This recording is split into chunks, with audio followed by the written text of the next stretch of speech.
Class again tonight, and you've already had your little quiz, and I know that everybody enjoys those, so just a little something I try to do for you. Thanks. Make your life complete. Hey, Greek without test is just simply boring. So anyway, we're going to continue on tonight. Before I do, though, I want to introduce you to someone because I will stop teaching this class as of tonight. In the next quarter, we'll begin with a new professor, and I want to introduce him to everyone listening. That is Dr. Steve Stanley. Steve, why don't you come up here a second? Everybody can see. That way people looking on the video can know that you haven't knocked me off and taken over. Good to have you. See? It's a All pleasure. friendly here. And Steve lives in Hillsboro, and he's a pastor of a church. And he has his master's degree from Western Seminary in Portland, where I did my degree. Master of Theology and Biblical Studies, right? This is what I did mine in. I have an MDiv in Pastoral Yeah. and a THM in Biblical Studies. Same thing that I did, yeah. Mhm. Then he went off to England, and to University of Sheffield in England, and did his PhD in Biblical Studies. And so you also did some adjunct down at Phoenix Seminary, I believe, Yes, and pastor down there. that's right. And then now you're up here, and so we're glad to have you here. It's a pleasure. Glad to have you take over this responsibility and give the students some variety to me, and no doubt it'll be far easier now. So, Okay. all right, great to have you. You said they'll teach us the right way? Well, I guess you'll find out. So you'll notify us to the location then? We will figure out that location very soon, and you'll have that. We're going to have to do some checking by tomorrow. Do we meet next week? No. Next week we will not meet. Next week will be break. Thinking about it some more, I'd say if you have your final exam in by the end of next week into the seminary office, I'll be happy.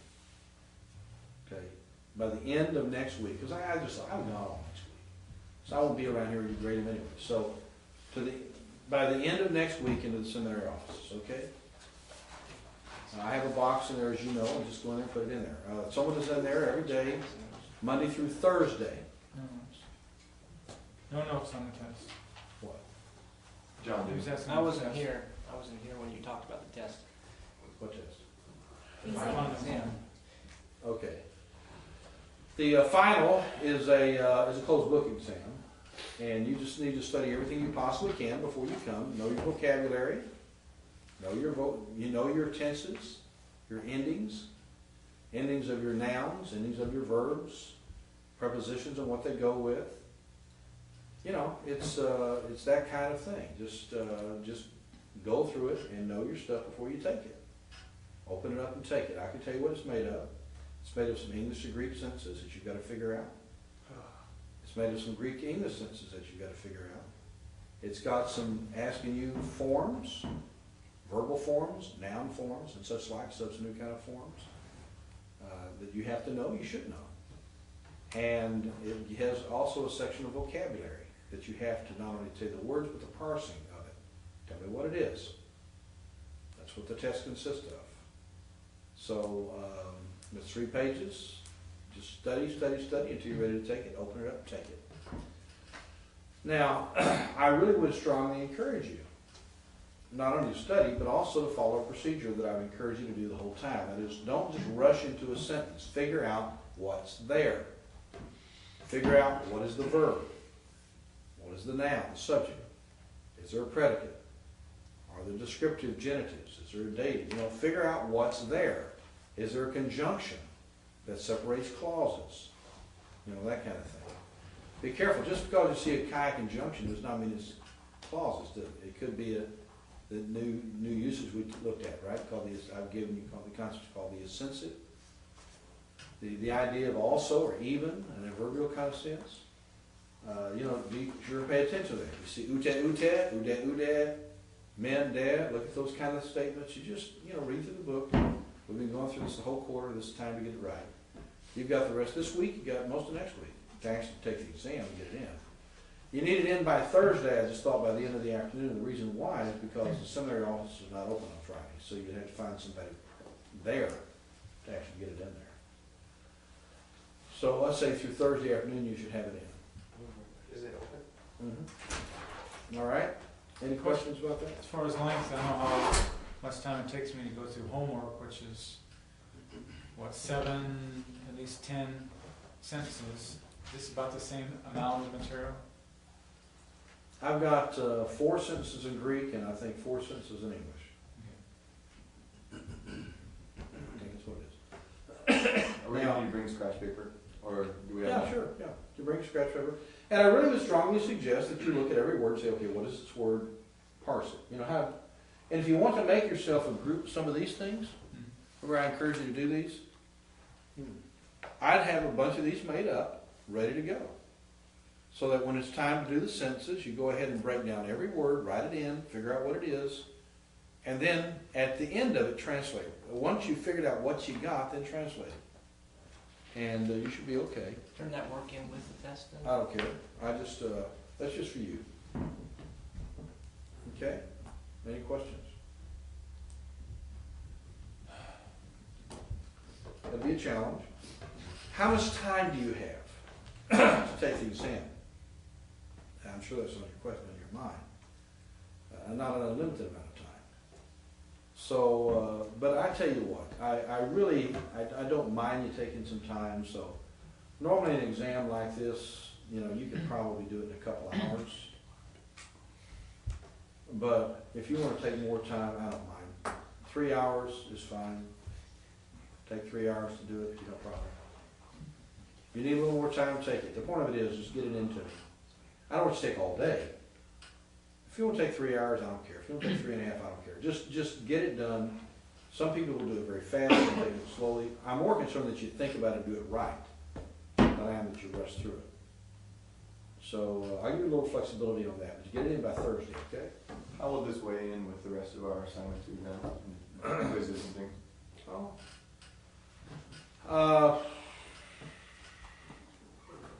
I don't know if I stated that in the syllabus or not, probably.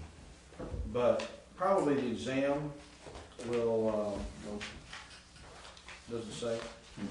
I'll probably take the assignments that were done weekly, and that will probably count for, you know, maybe a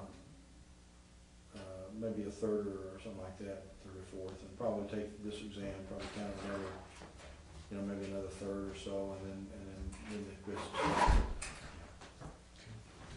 And I'll try to sprinkle in just a little bit of mercy. You know, a little bit of this, a little bit of that, a little mercy at the end. Any other questions? Did someone ask if it's going to be through chapter 14 or 13? Did you know? 13 is how far I want to actually prepare it. Okay? I don't think, there's no vocabulary from 14, I don't really. So I think 13 is as far as I'll go. Okay. Okay, any other questions before we start moving through this material again? And make sure you understand it. Well, let's do a quick rehearsal of chapter 12, just on a couple of things. Be sure you understand some things. Okay, what are the tenses that are used in the first principal part? Present and imperfect. Okay? Present tense uses what tense endings? Primary. Primary active, primary middle passive, right? Yeah.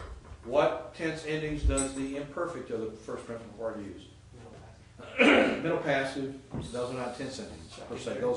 They are, but what secondary active, secondary middle passive?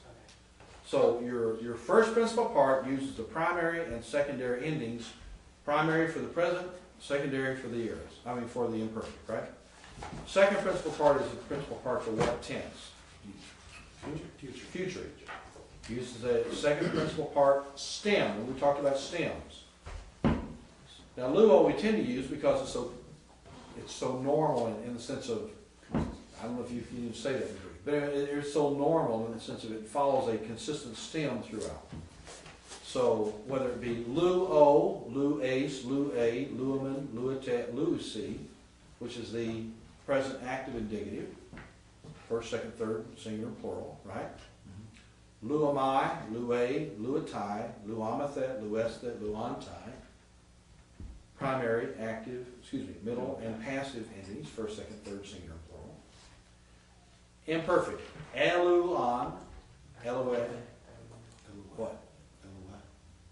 Which one? What is it? Eluan, elu, s, elu, elu, okay, good. So you have your on, s, amen, et, ah.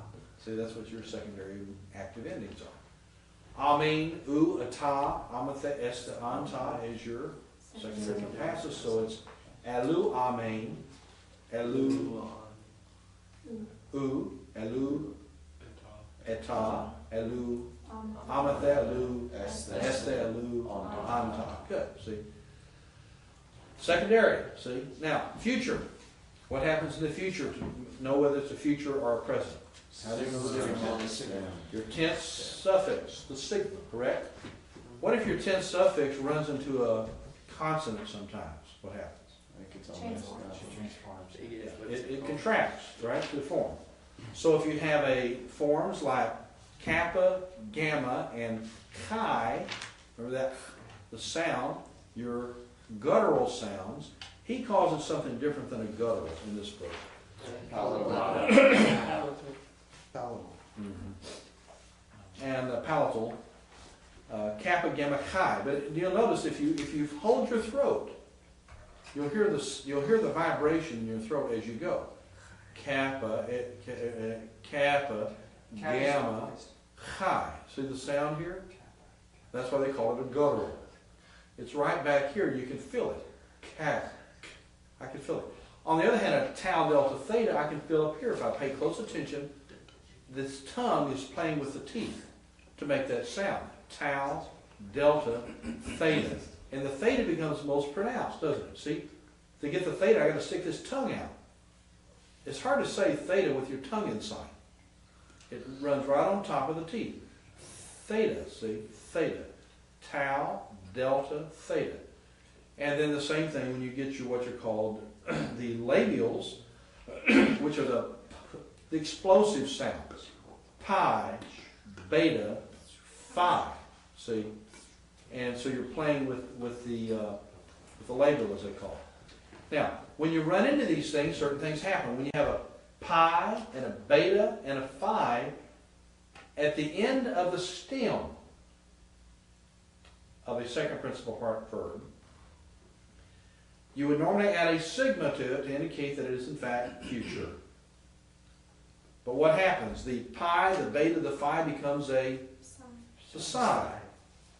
When you have a kappa, gamma, chi, that forms a sigma, it forms it to a psi.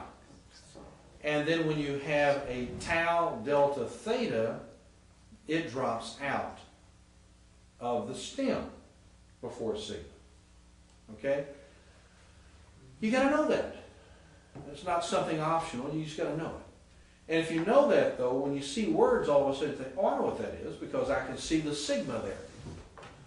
So you see a psi, you say, but I don't just see a psi. What I see is actually a labial and a sigma that is contracted.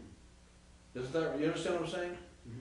And then if you know the second principal part uses primary endings, then you're going to know oa, say, amanete, usi, amaya, tamas, the antai, you know that, then you won't have trouble recognizing it. You with me?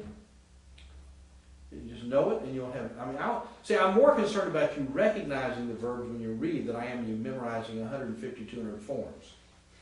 When I learned Greek, he just wrote memory. And that's okay if you want to do it that way. But I can figure it out by looking at the verbs, if I understand these concepts. Now, let's look on now to the irregular futures again. Look at those. Genomai becomes genesamai. Now, what is the logic to that? I don't know. The point of it is you have a sigma and you got a problem because you got a nu. How do you put a nu and a sigma together? It's sort of hard to say. You know, it's sort of a hard word. And because of that, you actually added a vowel to smoothen out the sound. is what's happening. So gen-amai became genesamai, because it's easier to say genesamai than it is to say gensamai. See how that is? See, just say it. Gen, and then you got gensamai. It's easier to say genesamai. The vowel smooths out the word. That's why you had the vowel added as people spoke. Gnosko became gnosamai. Gnosamai. In Greek, remember, I try to say in the Greek, when you have a pi and a nu together, you actually pronounce it, you actually say the sound. You don't really say pneuma, you say pneuma. It's not hard to say. Pneuma. Same thing here. Gno is really it's not nosamai, it's gnosamai. You sort of skip over the iota, but it's gnosamai. You put the gamma in there. And in part what I'm saying is that in Greek they tend to pronounce all of the letters. See? They didn't skip letters, they pronounce all the letters, and you can pronounce them. Dunamai comes to Dunasamai for the same reason that Genamai becomes Genesamai. Same reason. Erkamai, who knows? I have no idea why Erkamai becomes Elusamai. I don't. Of course, I have no idea why I teach became I taught. I mean, I'm sure somewhere someone likes to study these things and they can figure out why teach became taught in English. And bring became brought. What do you say, brung? That's what he said. I bring, I brung. Branged. Branged, I branged. Oh, that's East Texas, isn't it? I bring, I brang. I bring, I brung. Anyway, the point of it is, these are hard to understand in English too. Bring, brought. I don't know why, again, Erkamai becomes Elusamai, but in fact it does. And so, Erkamai is the first principal part. Why do I have amai here? Deponent. Deponent means what? In its last called form. It tosses aside. Yeah. Middle passive forms active translation. Which means when you look in your dictionary, and I've got the big one tonight. See the difference between the two? One's shorter. Yeah. This is really a good, did some of you order these? This is really a good short dictionary. I like this. For carrying around, when you can't think of a word. Okay, this is a good dictionary. But this is your authority in New Testament Greek. Is the second edition all right? Second would be okay. They just keep working on it, correcting little errors here and there. Human beings have trouble with what they call errors. And they change these things. It's amazing. I look at my books and I wish they went through enough editions that I could actually change some errors. They reprint them, and they don't go through new editions. They just keep repeating the same errors. And but here, if you look at the text, you'll see that it's really, I like how he has organized it as far as readability. It's well structured. I don't know who came up with this, but it's easy to find your way through it right now. It used to be a lot harder. If you take the earlier editions and compare it to this is very well done. And generally speaking, from what I checked, he stayed fairly accurate to stuff. I was concerned a little bit about Danker's work because of some of his theology, and wondered to what impact that would have. But it seems to stay pretty good. I've seen some criticisms. Vern Poythress wrote an article in Jets, Journal of the Evangelical Theological Society, about some of Danker's problems. He mentioned a couple of some of his concerns, but generally speaking, it seems to be okay. But the point of it is, when you look in your dictionary, and the dictionary form is the amai form, that in fact then tells you it's a deponent, and is to be translated actively. But something that begins in a deponent does not mean it stays a deponent in all the principal parts. Okay? You can have a deponent in one principal part, but not in another. What you have to do is look at the ending. See if it's following a middle passive ending in the principal part. If it doesn't, then it ceases to be a deponent.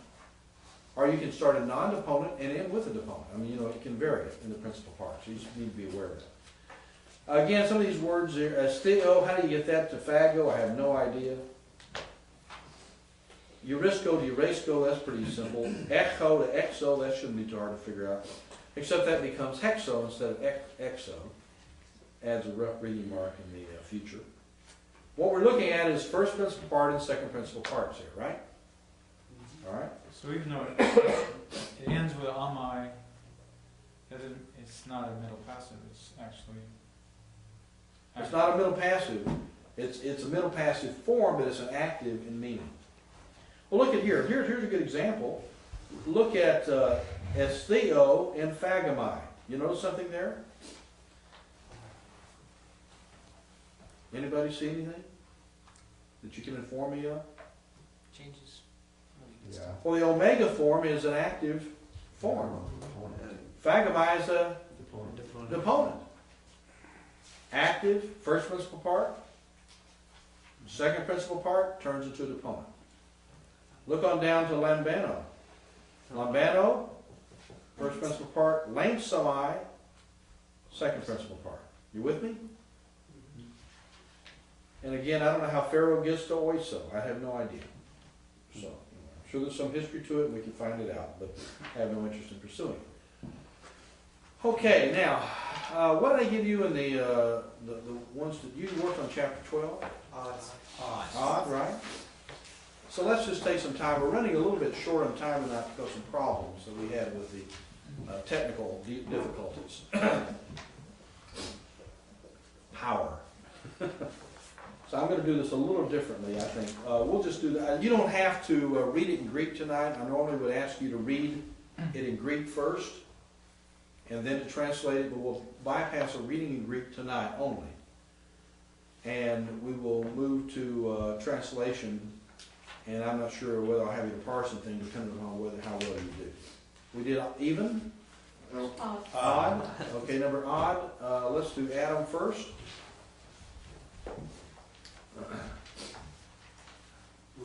You just want to go? I do want to go. We were marveling in the works of our teacher.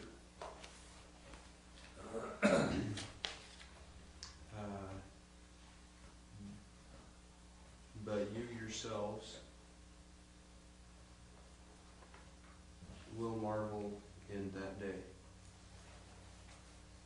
Close. Real close. Even. Even you? Or also, but even probably. Could be also. But you yourselves, why is that will marvel? What is the parsing? It's from Salmanzo, Uh-huh. marvel, and it would be the future active indicative second person plural. Okay, good. Any questions? What? Isn't it middle passive? Yeah, could you say, but even you were being marveled in that day, as a middle passive? I don't know, is it? It's a middle. How would you decide? Well, because it's not a deponent, but it's in the middle form. It says that. It's on the irregulars as being a deponent in the future. Let's see if I can help you here. On page 67. He doesn't show it back. That's too bad. Yeah. Yeah, but I wanted to show you here in the dictionary. Oh, it could be either. If you, and before long, you want to buy one of these. There's books you need to buy until next year. You've got your dictionary, you got your grammar this quarter. Next quarter, you'll probably want to go ahead and start thinking about getting a lexicon. This is a standard. You ought to have it. How much does it cost? I don't know. We can probably get them for, I don't know, $70, something like that. That's a big book. It is a big book. I tell you, I have books in my library that are this thin that are $70. Okay? This right here is a lot less. I don't know what the charge is, but 17, that's a pretty good deal. So by the end of next quarter, you'll want this one because when you read 1 John, you want to be able to use this. You want to stay away from interlinears. I know there's a temptation using linears. I'm not going to cast stones at somebody. I understand the temptation. But you will not learn Greek very well if you do it. Amen. Yeah, you'll be disadvantaged your whole life. It's better to stay away from it and not read as well than it is to use them and become a crutch. This right here is just a quick shorthand way to look at vocabulary. It's better to read Greek this way. So if you have, for example, if you can read along, keep your finger here, and as you read, you just sort of see what the word is and just keep reading. But if you don't use interlinear, you'll learn Greek better. Okay? So I don't want you to get interlinears. Just set them aside. If you have them, sell them. I'm dead serious. Sell them. Get rid of them. Get them out of the hands. You know, like flee temptation, flee fornication, flee interlinears. Okay? Not exactly as maybe as troublesome or sinful, but nonetheless, it's good to stay away from. Okay? My interlinear is my only majority text, though. I don't like it. Then buy you majority text. It's not interlinear. They got it. I've got one in my library. Okay, if you got some money for it. I'll do that. Does everyone have one of those Greek texts now? How many do have Or one? a Greek text? How many have this Greek Because text? I want you to have a Greek text next quarter. Oh, I'm sorry. Okay, that's good. Is this okay for us? That's fine. yeah. Okay. We have a few more of these left at the seminary. Pick them up. There's about 4 or 5 left in there, so pick up one for class, okay? Good. And so the things you need to work with. Now, I was going to look here at thaumazo. You've got...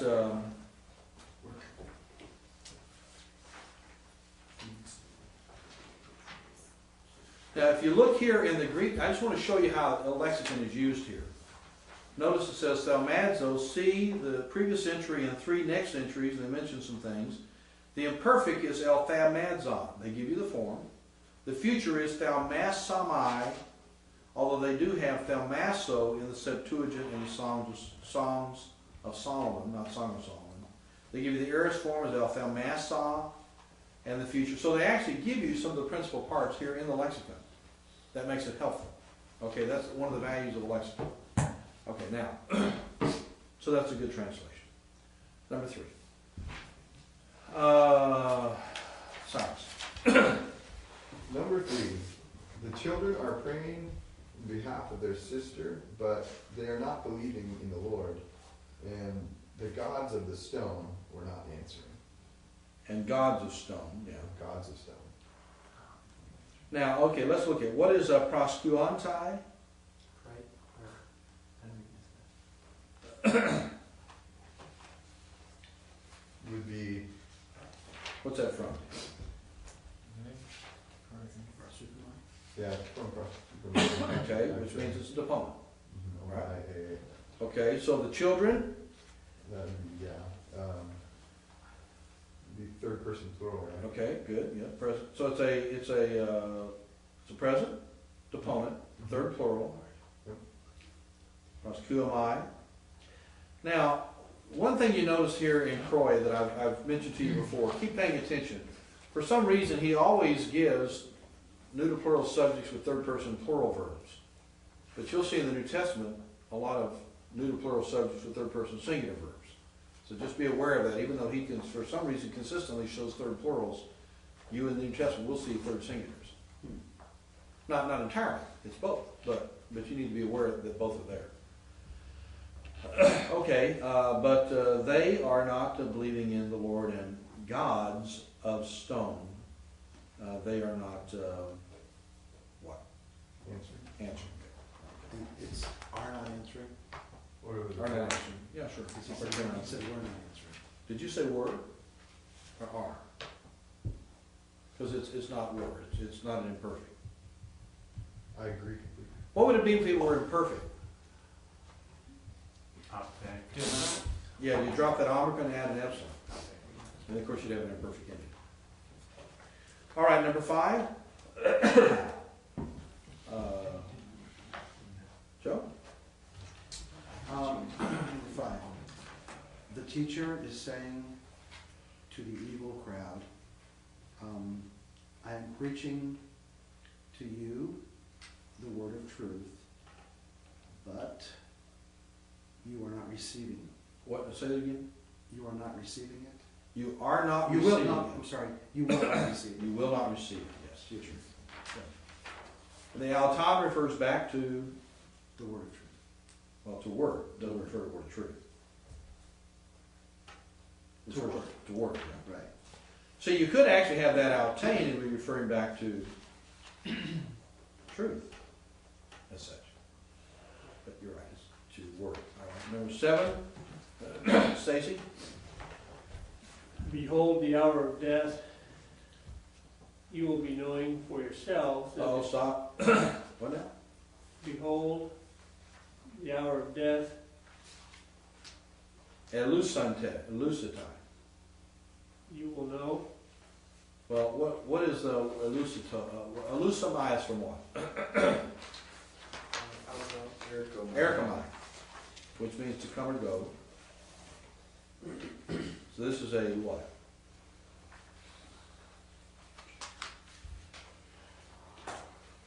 No is what? Genosimai. Okay? This is elucitai from elucimai, which is from erchomai. It's a future. Oh, you will come. Right. Well, not you. Oh, it's the third person singular, he. Or Behold, the hour of death, the hour of death will come. it will come. See, it will come. You don't need to say it, because you already have the subject expressed. Remember, every verb has the subject in it. Okay? So it will come, and And the evil authority of this world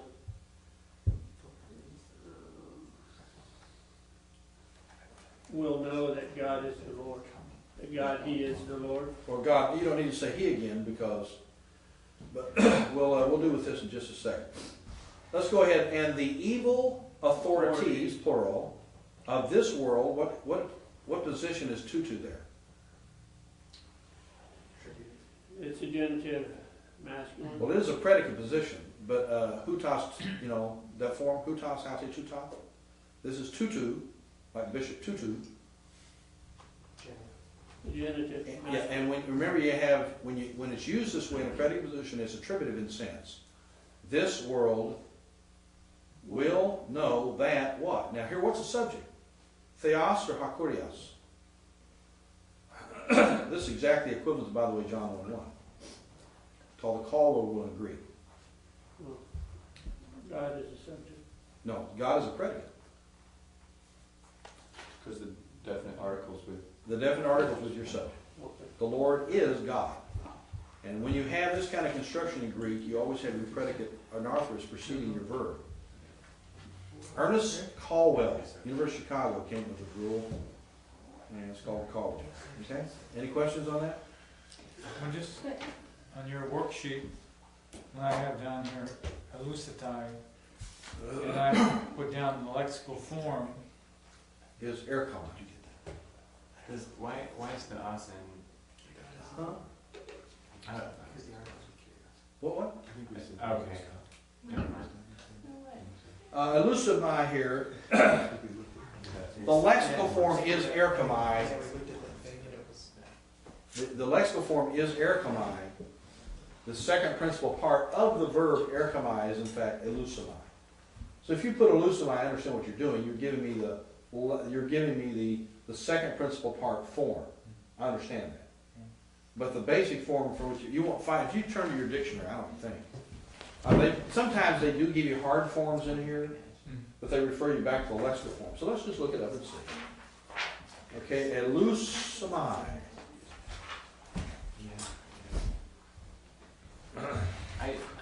Just a second. I'm looking at elusimi, see erchomai. See, erchomai is your basic form. That's your lexical form. Elusimi is the second principal part of your lexical form, erchomai. So when you look at elusimi, it does give you erchomai to go back to. Okay. Question, Grant? Yeah, I was just, we're looking at number 7 here at the end. And we're wondering why theos is in the nominative, if it's when Estin is there. Estin, well, you have to have it. That's all you got. Those are your options. What do you mean? Anytime you have an estin, that's a to-be verb. You're forming a predicate construction. Okay, so it is. And you're equating. You're doing one of two things. You either have a predicate noun functioning like a which is identity, or your predicate adjective, which functions to qualify, give characteristics, or see. So the Lord is God, is I would say an example of a predicate nominative, which is a noun form. Identity. Who is who? Lord is God. Like the Lord is Jesus, or Lord is something. So But if you say the Lord, if for example, if that said the Lord is good, then that would be a predicate noun, a predicate nominative also. But there you're having an adjectival function, qualifying him. okay. Okay, identity versus characteristic. So but Eston, I guess, then wouldn't take the accusative. Estin is a to be verb. Only action verbs take accusatives. Oh, okay. Or not only accusatives, action verbs can take genitives and other things too, like I hear is an action verb. Did Takes this book genitive. ever just talk about that? Because I thought. it Could seemed be. like it's the We first missed time it. I read this. I might have missed it. Could be. AMEs, AME, ASD, and all those things. We went to the present, we looked at the imperfect, we get the future, remember those? Uh-huh. I got it from. Those all take equative ideas. Okay. It's like a linking of two ideas. Now there are some words, like Genomite sometimes can function that way too. There are some words that are sort of being, becoming, kind of words that sound like to be verbs that have that function. But generally speaking, all your AME kind of verbs will be linking verbs, linking two concepts together that are equal